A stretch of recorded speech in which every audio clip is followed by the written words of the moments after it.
Welcome, instructional leaders. I hope you are having a terrific Tuesday. I am absolutely thrilled to have the president and CEO of Solution Tree here in the house, Jeffrey C. Jones. Oh my gosh, Jeffrey, thank you so much for joining me tonight. Oh my gosh, it's the thrill of the year for me so far. Thrill of Oh, the year. yes, thrill of the year. That's exciting. So, just to let our audience know a little bit about you, you are the president and CEO of Solution Tree. You are a co founder of Marzano Research. So, tell us just a little bit more. What does our audience need to know about you tonight? Not much. You're kind of the celebrity of this show, but I'll give you a little bit of my background. Solution Tree, my business partner and dear friend, and I bought this in 1998. It was called National Educational Service. Struggling little company. If we knew it had as many problems as it had, I don't think we'd have bought it. But we did, and I'm glad we did. It took us a few years to figure out what we wanted to do, and we've been doing it ever since, 27 years now. I spent 14 years before that in higher education administration and alumni and development work, external affairs with Indiana University, and Dartmouth, and Tufts University. So that's kind of the career background. Born and raised in Indiana, now live in Massachusetts, but the company's in Indiana. My wife and I have 20-something children who get me educated on the realities of the world because I am way too old to understand the reality of the world through their eyes. So that's it in a nutshell. There you go. That's awesome. Well, and I mean, it just shows that hey, you purchased this company way back when, and the chances, the risk that we take, and if you would have known, I don't know, like, what are your insights, like the big key takeaways from making that purchase and now evolving and having Solution Tree today? So we really didn't know a whole lot about due diligence in acquiring a business at that time, and I was not, even though I was a business graduate from Kelley School of Business in Indiana University. I was not in business. I was in higher education administration. So we kind of fumbled our way through it. And the first 2 years, like I said, I may have said, it was this real struggle. And then the third year, we kind of figured out what we wanted to be when we grew up. And then by the fifth year, we kind of decided. And sixth year, we determined what we were going to do. And we really haven't changed since then. The mission of Solution Tree in 2005 was written. It's advanced the work of our authors, which is just contradictory to almost every other business in our sector who says, we're here to save the children for 21st century skills. All that. Nah, I can't do that. I'm not an educator, but I can advance the work of our authors who can do that. So our authors help educators help kids. So we're like a broker for authors. So we go out and find the best authors. We then deliver their content through whatever medium we can, whether it's books, events, consulting, online tools, you name it. We deliver it, and we've never varied from that. And we advance is the main thing, which is to get the intellectual property in hand educators needed. The work, we don't want to make people rock stars, but sometimes they do become rock stars. Mm-hmm. And sometimes they pass away or retire. But if their work is right, then it can sustain. And then we only represent our authors. We don't represent somebody else's. So we're not a speakers bureau. We're not a distribution of other people's stuff. So we've stuck to that, and we just keep grinding it out year after year. And in 2001, there's a picture in my office of myself and the 7 women in the company. And that's how you can be a successful business person, is only hire women because they get the job done. Good thinking. And now we're about to break 400 people and 8 offices across the country. So, yeah. Man, and I kind of want to live here for a second, because you were talking about how the vision of Solution Tree was very different than competitors, and where they were primarily focusing on the why, right? You were focusing on the how. And I love that, especially when I think of campus leadership. And if they're developing visions and missions and they're coming up with their goals, focusing on the how. Like, can you tell us, as a business owner, as someone who's grown this and kept the mission, right? What advice would you give to a principal who's trying to develop that with their leadership team? First thing is don't make it too complicated. Advantage Mhm. of our authors. It's 6 words. That's all there is to it. Now, our vision statement is transform education worldwide to ensure learning for all, because that's really what we're trying to do. That's our vision, is to do that. But our mission is advance the work of others. So first thing you got to do is just got to keep it simple. Don't complicate it. Yeah. The second thing is don't switch it. People say you need to change your mission, vision, values, and goals every 5 years. Not if you do it right. You don't. And it took us 6 years before we even wrote it, before we knew what we were going to do. So take your time and think through it. And the entire company was involved in the process. So we had total buy-in from everybody when we wrote the whole process. So that's kind of the main thing. Is it's just, and we have a saying inside the office, inside the company, if you will, for every aspect of the business, whether you're in customer service, accounting, marketing, sales, fulfillment, the publications division, the accounting division, or the events division, or professional development, think of yourself as the customer. Hmm. So if you're in customer service, how do you want to be treated if you are the person on the other end of the phone? And more importantly, how do you want to be treated internally? So when you've got a part of the process that you're working on and you're handing it to somebody else with inside the company, like taking the order from customer service, handing it over to accounting, how does accounting want to receive that order? Everything filled out, nice and neat, timely. Think of yourself as a customer, your internal and your external customer, and it makes life really simple. If you Yeah. know what you're going to do, you stick to it. You don't keep changing your plan. You have to adjust. Everybody has to adjust. We had to adjust in COVID. We had to adjust in the when the 2008 2009 funding crisis happened in 2012. Oh, you have to adjust, but stay true to what your mission is. Don't try and become everything to all people. Just be who you are and don't worry about it. You can't have what is it my kids say, FOMO, fear of missing out. No, just keep doing what you're doing. Yeah. Well, I mentioned this briefly before we popped on here Yeah. that tomorrow night I'm giving a workshop for principals. And one of the things that we're doing is like kind of talking about aligning the vision, just getting everyone on the same page. And I love this idea of, not an idea, I mean, just the action of thinking of yourself as the customer. So when you are collaborating with teachers on developing this and really seeing what you want, how would you want to receive it? Yep. I think that's So important. exactly right. So we take our staff. So we've got a lot of consultants that are in the field. We get a lot of feedback from. We've got our staff that manage professional development in the events. We survey everybody all the time about their satisfaction as it. But we also hire quite a few educators, not during the school year, but if they want to end their contract to come to work for us and the position's right. So tell us what it was like to be an educator today, and how did you want to receive your professional development, right? Mhm. How do you want, think of yourself as a customer. How do you want to be treated?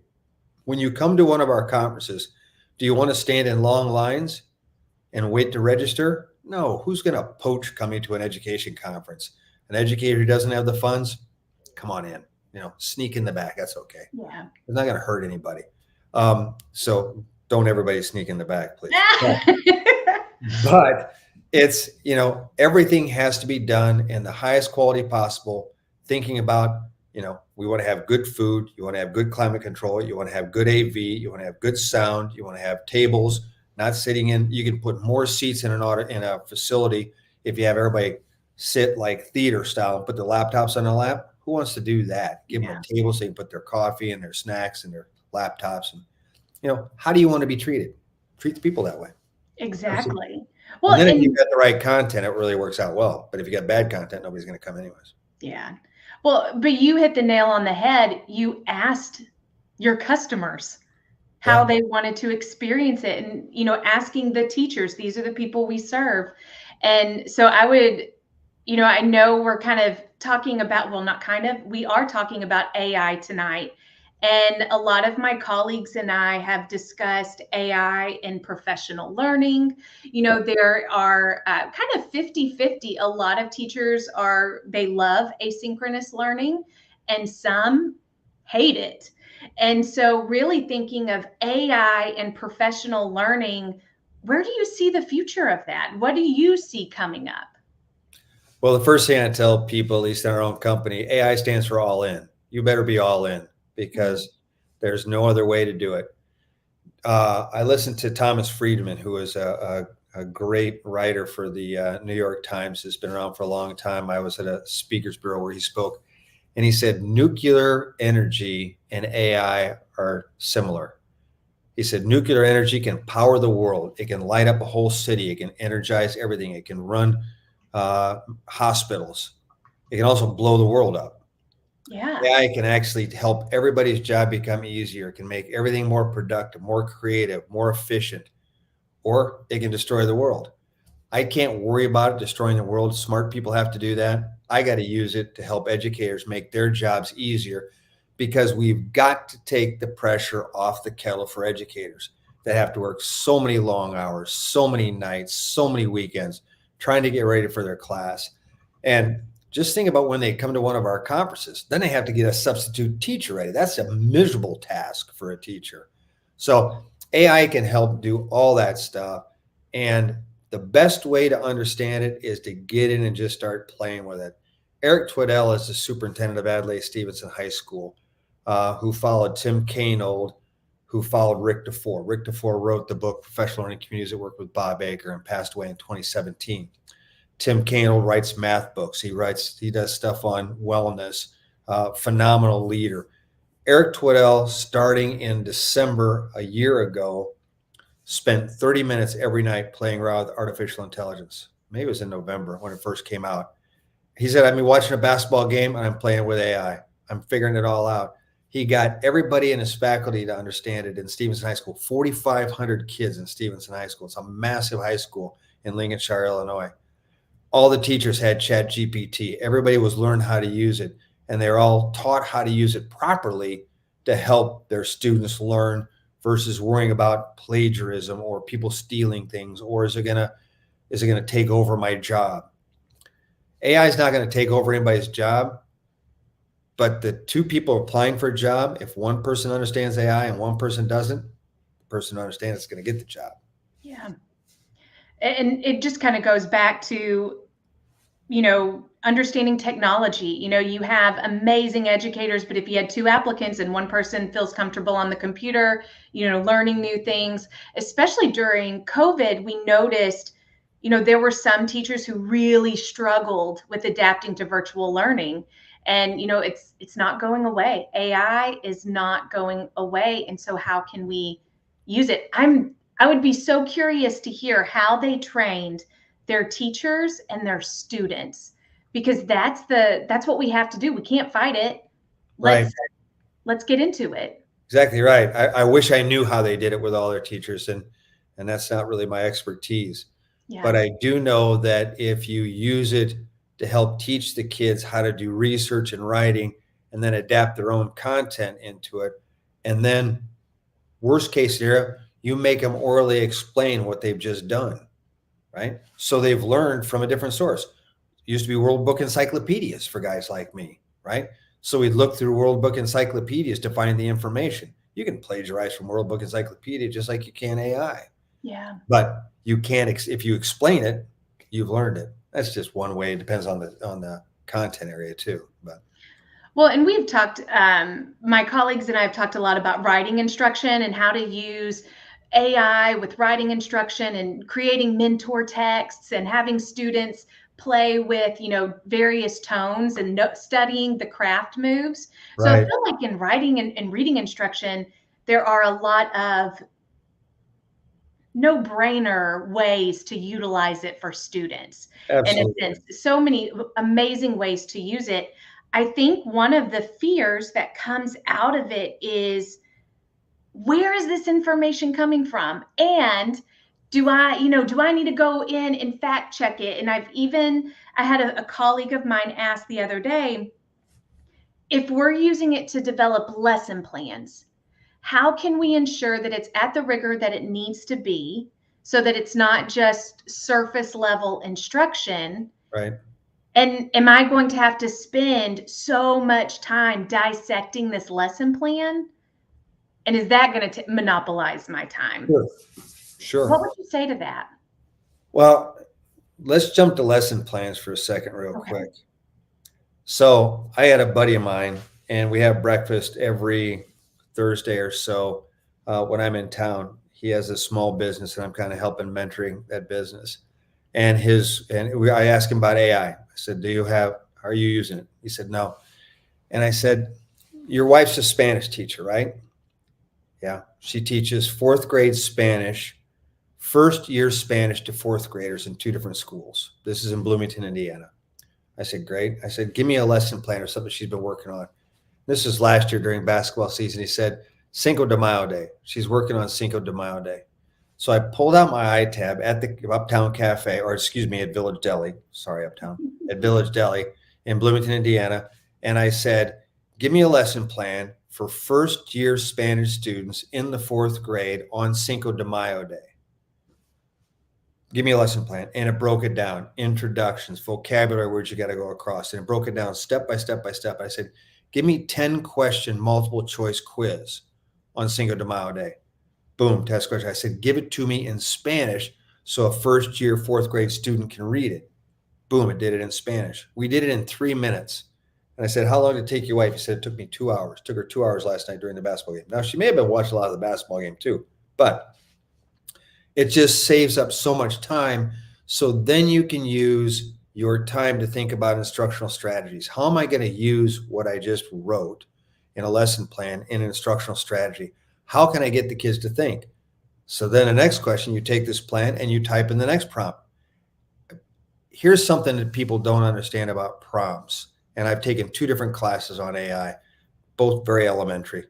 But you ask the prompt by saying, act like an elementary school teacher teaching fourth graders first time Spanish. So you have to tell it what it's supposed to think like. And then you ask the question. And then at the end, you ask, did I ask the right questions? And it'll tell you, no, you should ask questions that mean this. You should ask questions that focus on this. So after you go through the lesson plan, you can then say, okay, help me understand how to fill in the blank. But make sure that it's thinking like the person that you want it to think like. I use it all the time. I did a document just the other day, and old school, I had to print it off. But I did a document the other day. I said, think like like the CEO of a company. And I said, professional development company, K-12 educators. And I listed the prompts and it wrote it down. So then I drilled down, drilled down. I copied and pasted it onto a document. And then I kind of edited it the way that I wanted to, because it still has to have my voice. It can't have AI's voice. It's got to have Jeff Jones's voice if I'm going to disseminate this to people that I care about. So it's how you write the prompts and then how you manage it and manipulate it, the verbiage to sound like you want it to sound. Yeah. And if you're using it for research, it used to be trust but verify. Now it's verify then trust. You have to verify that because it's generative. It's going to generate an answer no matter what you want. Just make sure that it's the kind of answer that is trustworthy. There's an attorney in New York who got disbarred because he had a case and he said, "Give me 3 cases that support my decision." This is early on in AI. And it gave 3 cases. He turned them in. The defense attorney said, "We can't find these cases." The judge said, "Where'd you get these cases?" He said, "AI." He made them up. Disbarred for a year. Ouch. Wow. Yeah. Well, and that is huge. That is something that we cannot forget, that step of verify. That is essential. And I think the more that we start to use it, the more information is going to be provided that is more accurate. But I like how you mentioned you don't just give it one prompt. You continue to have this conversation with it until you get it to where you want. Because I've played with it a little, and I, especially when creating content or working on PDs, and it is this first one, the first draft, I'm like, oh, that was horrible. That's nothing like what I wanted. But then continuing to feed it what you want is powerful. So we have Mario Acosta is a presenter for us at Marzano Resources, and super great guy. And he did a presentation at High Reliability School Summit this past January. And he wanted to design a visual for culture, for team culture. And so if you have Chat GPT 4, which is a paid subscription, I think that's what he used. There's a thing called DAL-E, DAL-E, I think is what it is. Mhm. But it's a graphics software. In ChatGPT, you can buy these other bots and use these other bots, plug into two or three each one. And he kept asking it prompts, and it designed a visual for what he wanted it to look like, with the clouds opening up, with sunlight coming down on the top of a mountain, with these people meeting as a team. One side was dark, one side was light from the shadows. These people understood, these people didn't understand. It was beautiful. Wow. And he just kept prompting it deeper and deeper and deeper and deeper until it created what he wanted. So we've got a really weird looking dog that is a mini Bernie Doodle. His head is big, his body's long, his legs are short. He looks like that Slinky dog on Toy Story. Uh-huh. So I gave it a picture, ChatGPT. I said, here's a picture of my dog, and here's the Slinky dog. Put the dog's head on the Slinky, because I was doing it for my kids. And it said, I can't, because that is private content, the picture of the dog and the Slinky dog. So I said, okay, create an image of my dog's face and put it on a dog that's body is a Slinky. And I asked it two or three times. It looks like my dog with his head on a Slinky body. You showed me that picture the other day. I thought it was adorable. It was so cute. That's love for your pets. Turn them into a Slinky. Hey, you gotta love your pets, gotta love your fur Right. babies. But I think AI is so helpful. Like there are so many ways that it has expedited my work. And even when I am working alongside teachers, they have found ways to use it that has sped up the process.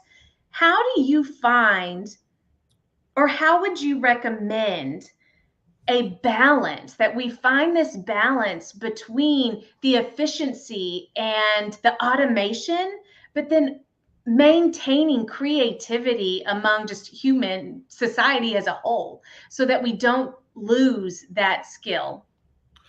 So that's a really great dilemma. Um, Creativity is at some points, in my opinion, the prompts that you ask it to create. It's only going to do what you ask it to do. It's not going to tell you what to do. You're going to tell it what to do. So you can become more and more creative on Yeah. what it is to be, as far as creativity of questions and creativity of documents you want it to create. You can have it quote famous people, give me creativity on how Albert Einstein would think like this. How would Jeff Bezos think about this? Give me some of the great educators in the world. How would they do it? I had it write me a love poem to my wife for her birthday. I didn't give it to her because she knew that I'm not creative enough to do that. But I did it, and I put all the prompts in it. I wrote a poem, and I said, make it. It was way too long. Make it 100 words. It did it in 100 words. I said, do it as Shakespeare would write it.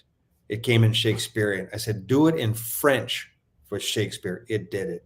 I mean, it just translates it all. So I'm asking it. My creativity is telling it what to do, and then it's giving me the answers that I want. So you can take and as far as you want to take it, and then make it your own from there. Yeah. Nobody owns what comes out of AI.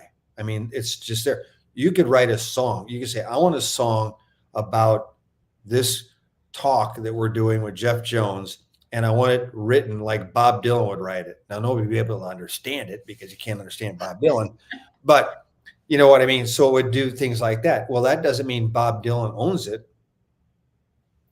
It's just there. So Yeah. make it and create it however you want. So use the creativity that you can get from AI to make your creativity greater for the benefit of your kids.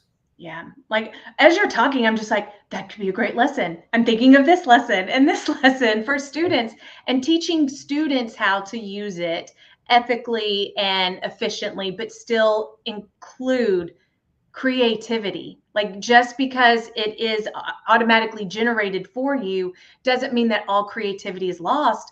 It just looks differently. Sure. Yeah. And one of the big things that you just said about your students using it, if educators are afraid to use it and don't use it, they are behind the eight ball because the kids know how to use it and they are using it. So if Yep. you don't understand it, you're hurting your own ability to help the kids because they already understand it.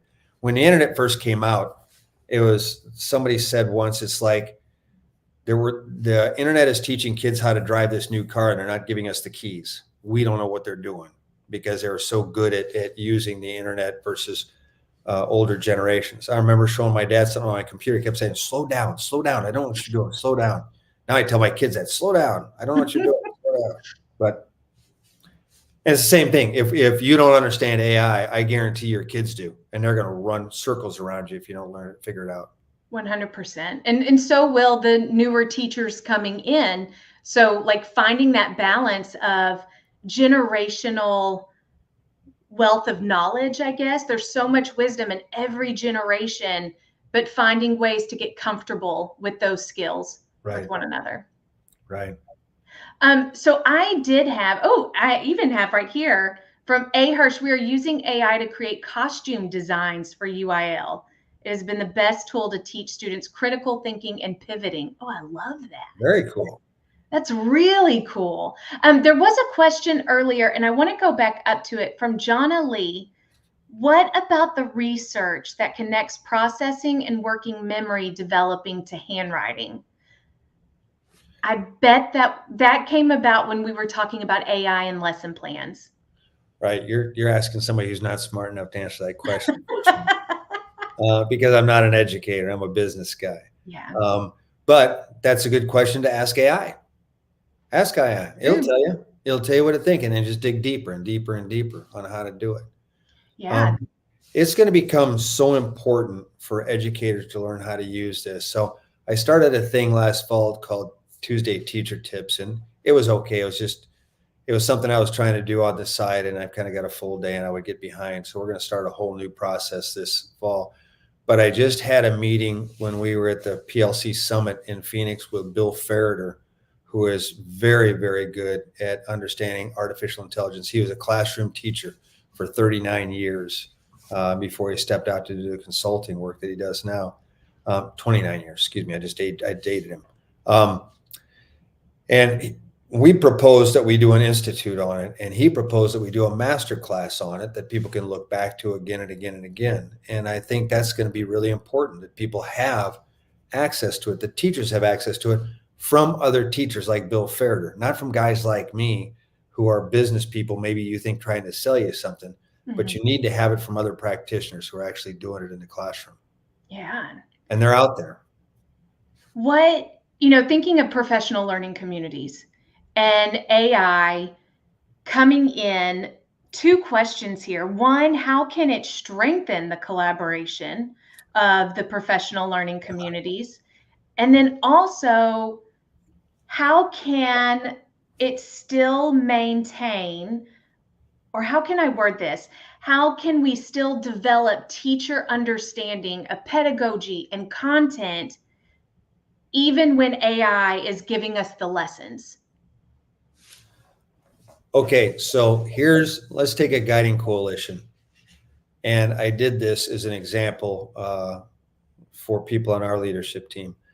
I went into Indiana State Standards, Indiana, the website, and I went to the state standards and I looked up 11th to 12th grade English language arts. Mm-hmm. And I pulled out a state standard from it.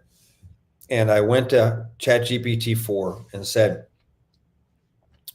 act like a leadership team inside of a school and unpack this state standard. I didn't even know if it would understand what unpack means on a state standard. I said, unpack this state standard for 11th to 12th grade English language arts in Indiana.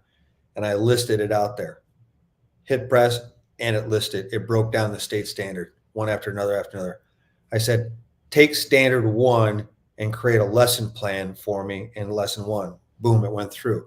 So now you take a leadership team or a guiding coalition in your school and you spend hours unpacking a state standard.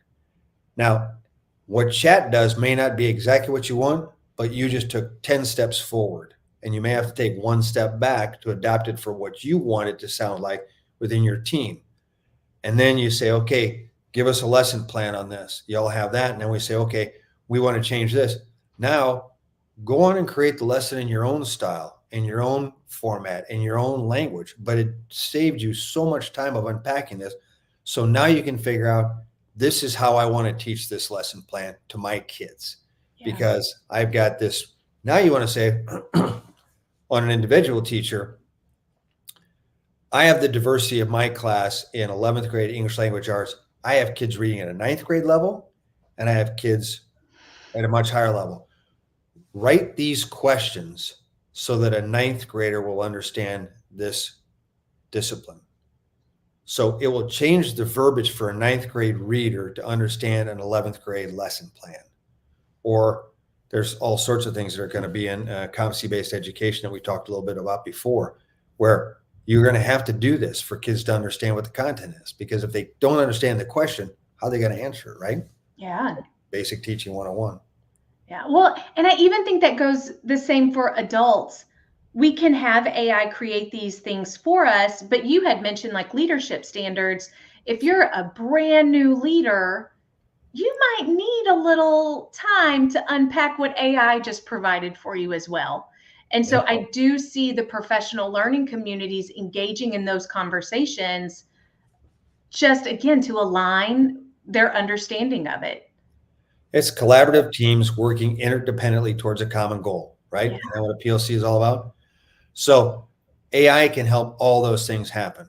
A collaborative team working interdependently towards a common goal, and not take away your personal autonomy on how you want to instruct it and how you Yeah. want to teach it. It's still trying to get to that end goal as a group. Now, I know we had discussed earlier the other day about innovative teams at Solution Tree.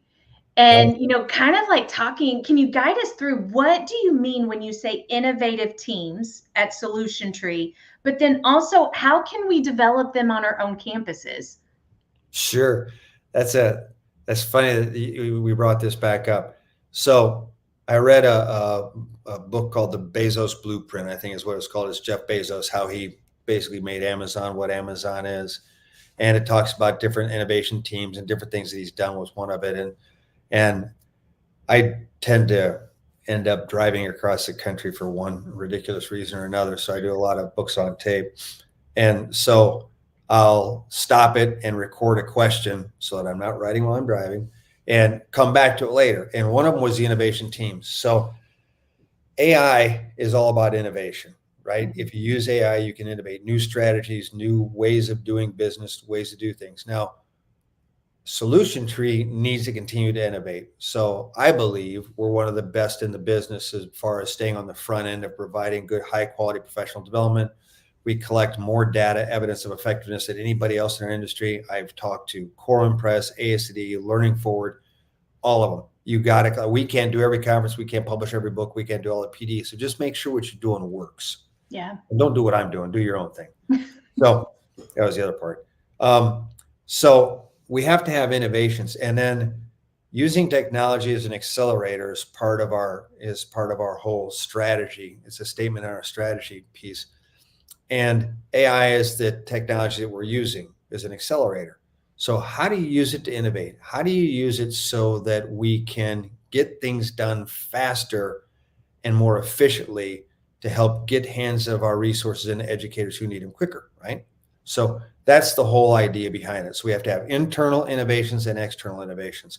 So that document that I showed you is right there in the front, innovation teams.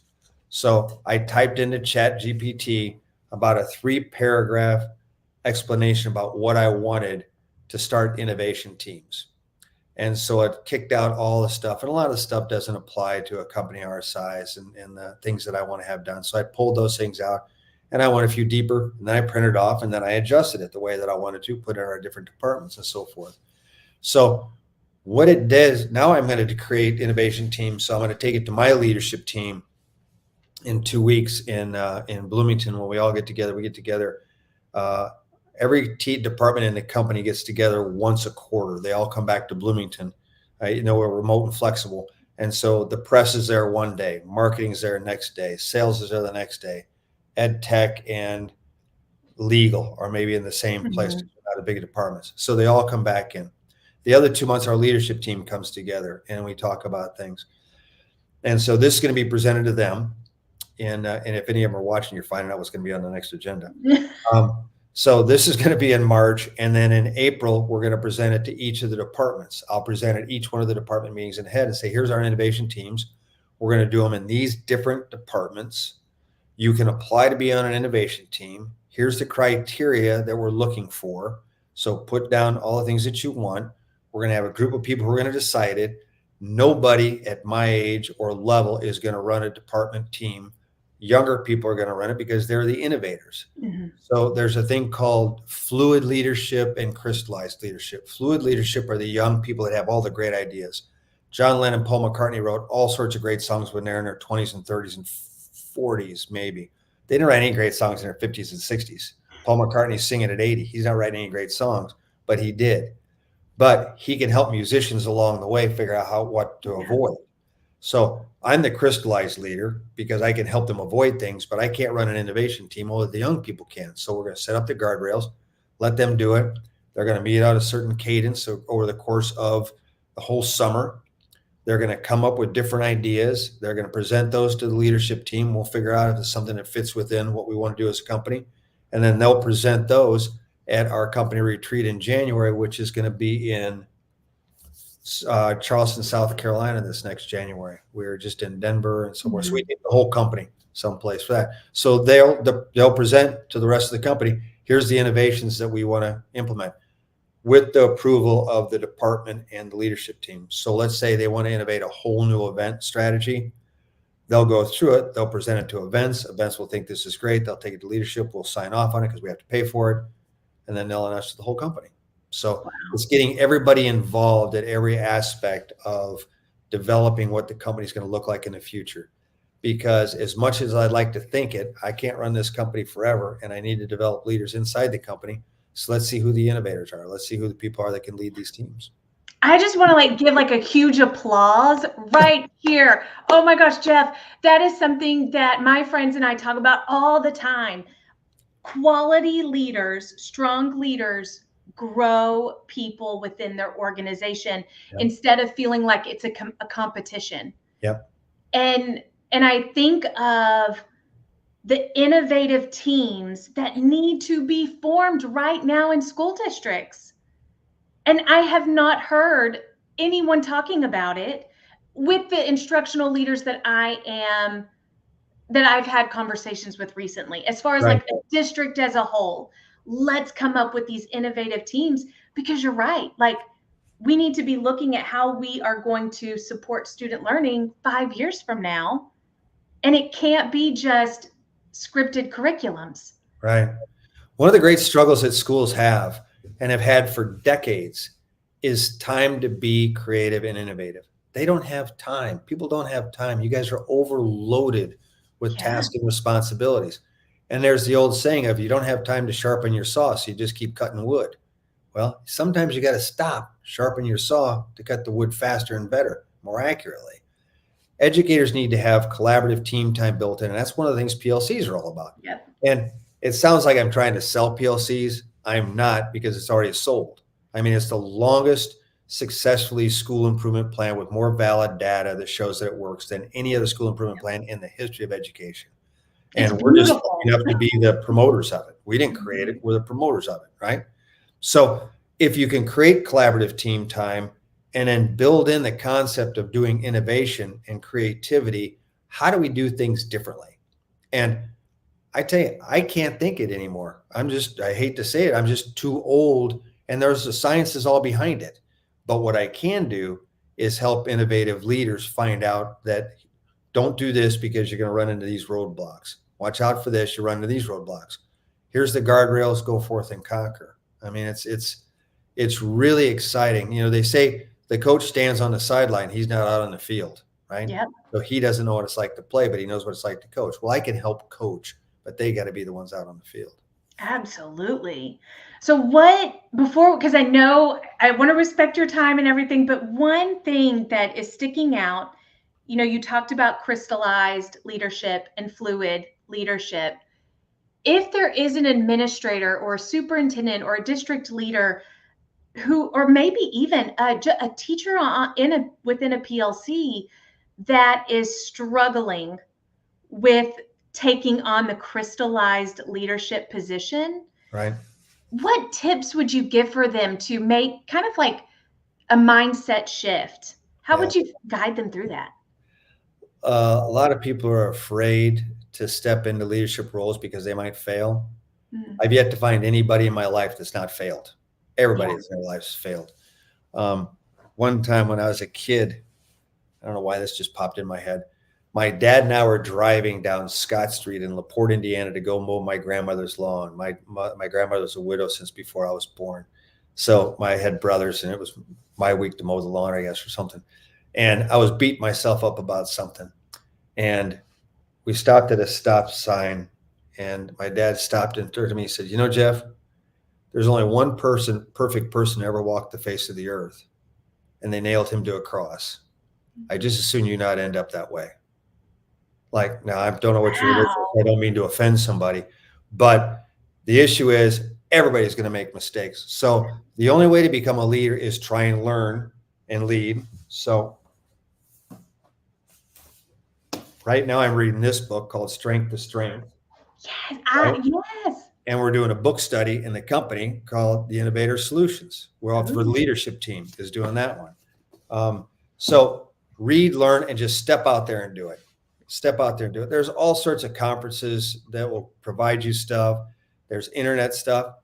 Turn to AI and ask it, I'm this type of person. I have these type of obstacles. I have these type of opportunities. What would you recommend for me to go first and foremost to develop my leadership skills? See what it says. Yeah. Ask around, read, ask, get a mentor. Mentors are wonderful. There are so many people that are retiring or seniors in their positions that would love to mentor young leaders. Like the guy I said I had breakfast with on Thursday mornings when I'm back in Indiana. He's a young guy, was a teacher, didn't like it, was a firefighter, didn't like it, became a property manager, and he didn't know anything about business. So we sit down and talk about business. There's a young woman that was an intern for a friend of mine that I have coffee with once a month.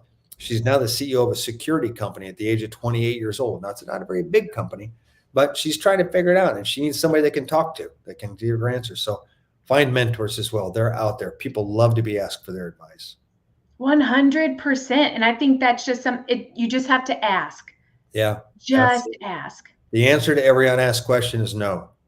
Mm, so true. So true. And I love how you mentioned, though, in that prompt, preface it with, I'm this type of person. Right. Wow. That right there would change the response Absolutely. completely. Completely. Absolutely. Oh my gosh.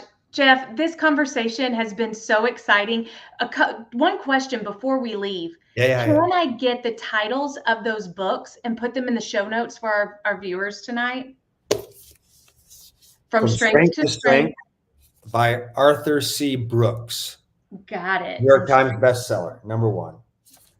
And the other, Clayton Christensen, died a few years ago. He wrote The Innovator's Dilemma. And then this is a better book for a book study called Innovator Solution. He was a Harvard professor and started all sorts of think tanks and stuff. But The Innovator Solution are the two. Yeah, both of those are Just going about in done my. with this one. There's all I got left. And then I start this one tomorrow. I'm excited. I'm about to start them as well, but I'll put them in the show notes for everyone to have. And I do also want to share. Oh, Kaylin even actually put on here. I was going to ask for the book titles as well.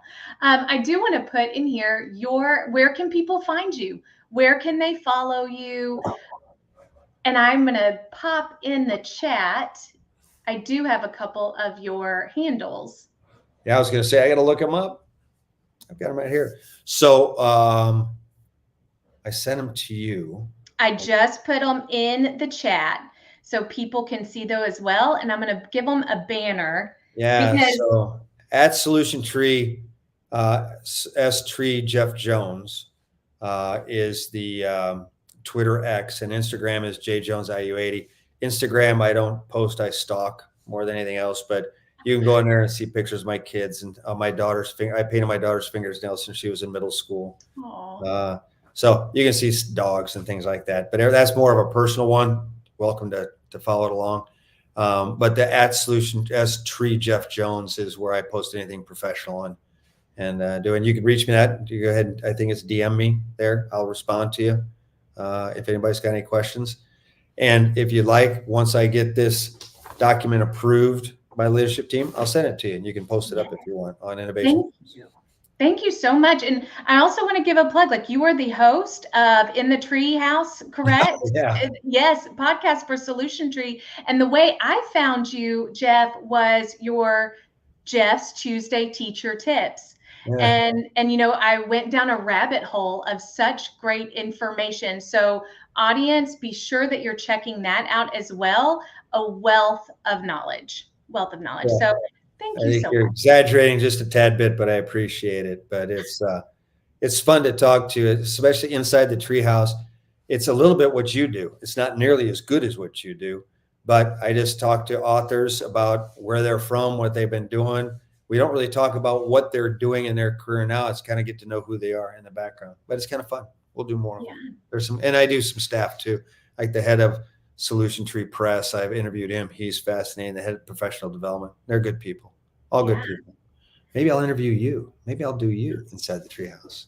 Yeah, let's do it. Let's do it.